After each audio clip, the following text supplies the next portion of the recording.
den onde Basse-Mads-skurk. Nå, jeg skal ud og fange ham der Basse-Mads, som han kalder sig.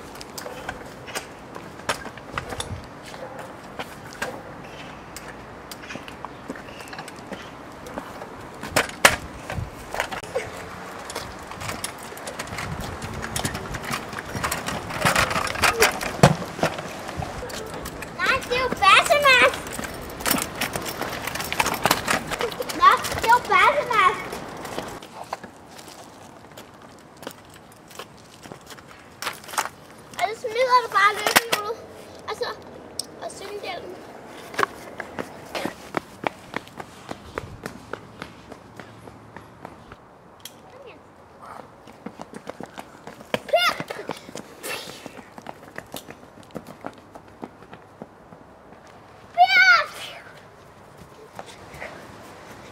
Nå, Basse-Mads, er du klar til test? Nå, Basse-Mads! Hej til Basse-Mads! Hej, Basse-Mads, din skurk. Wow, jeg er besejret Basse-Mads. Det har jeg aldrig før gjort. Woohoo!